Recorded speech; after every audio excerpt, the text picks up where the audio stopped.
Continuando com as aulas do nono ano, hoje a gente vai ver a posição relativa de uma reta e de uma circunferência.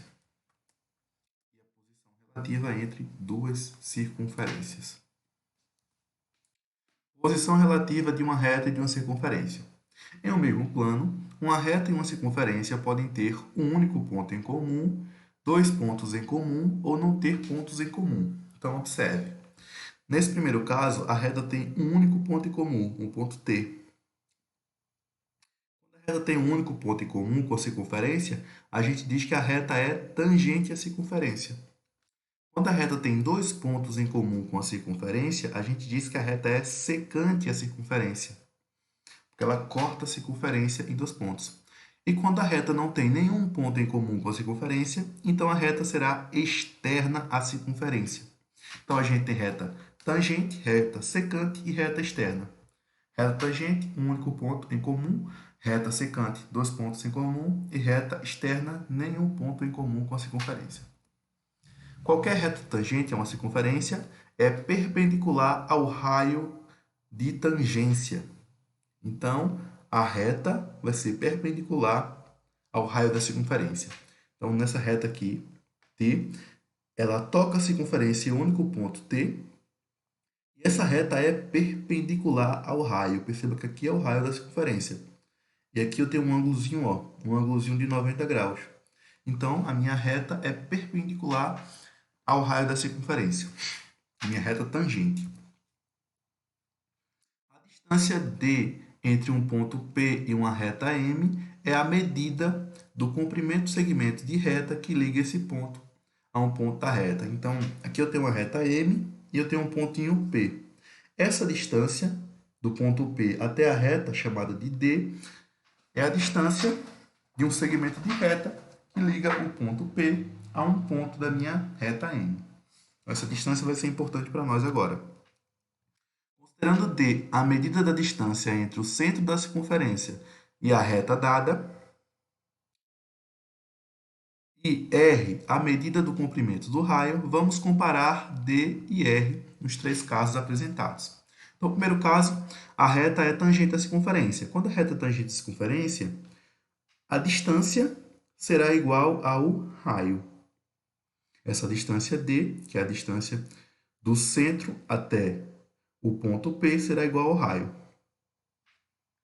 Do centro até um ponto da minha reta será igual ao raio.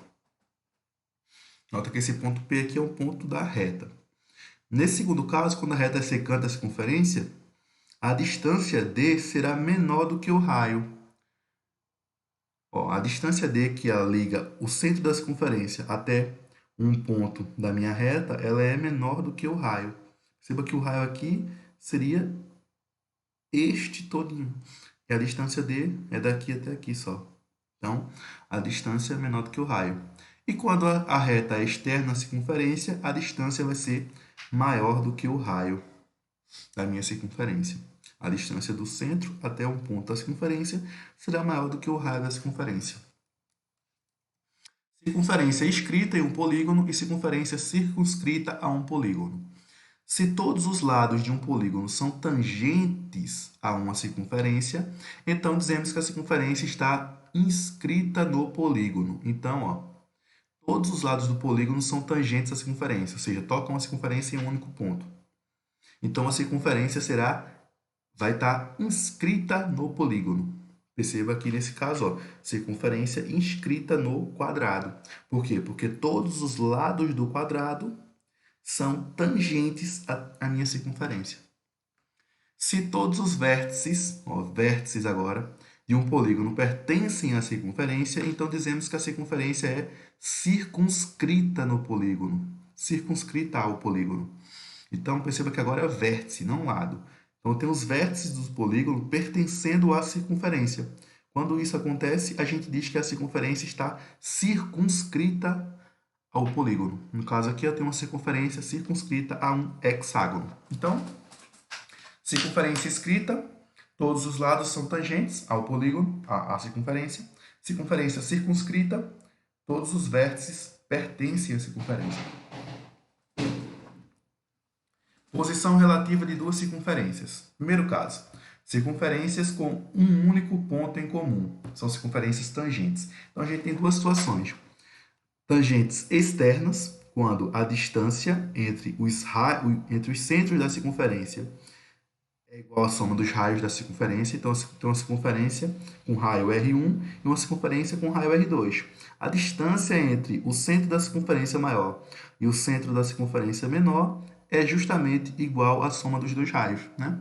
Perceba que daqui até aqui eu tenho um raio 1, daqui até aqui eu tenho um raio 2. Então, se eu somar os dois, eu obtenho a distância entre os centros. E tangentes internas, a distância vai ser a subtração dos raios. Ou seja, a distância entre os centros das duas circunferências será simplesmente a subtração dos raios com R1 maior que R2.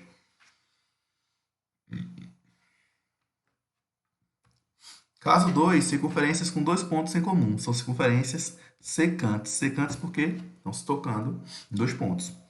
Então, aqui, quando isso acontece, né, ela está tocando no ponto A e no ponto B, a distância vai ser um número maior que R1 menos R2 e menor que R1 mais R2, com R1 maior ou igual a R2.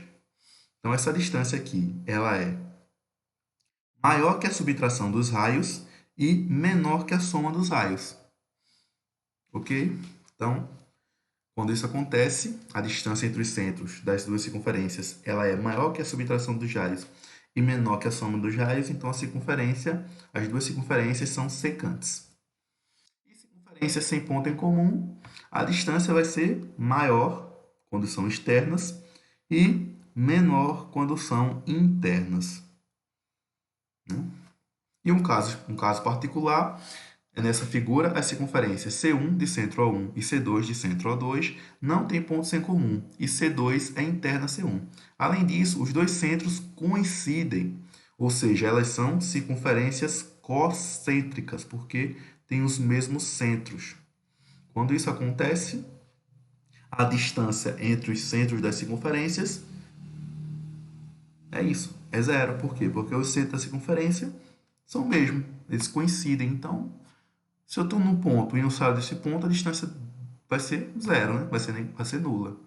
Então, quando isso acontece, quando duas circunferências têm o mesmo centro, a gente chama elas de circunferências concêntricas. Uma questão, vamos ver aqui. Na figura abaixo, estão representadas uma circunferência de centro O e quatro retas, R, S, T e U. Qual dessas retas é tangente à circunferência? Para ser tangente à circunferência, no primeiro caso, ela tem que tocar a circunferência em um único ponto e tem que ser ortogonal ao raio da circunferência. Então, aqui, essa não toca a circunferência, então não pode ser tangente. Essa reta R toca a circunferência em dois pontos, não pode ser tangente. A reta T toca a circunferência em dois pontos, também não pode ser tangente. Então, sobrou simplesmente a reta U, que ela toca a circunferência só nesse pontinho aqui. Então, ela é tangente, letra D.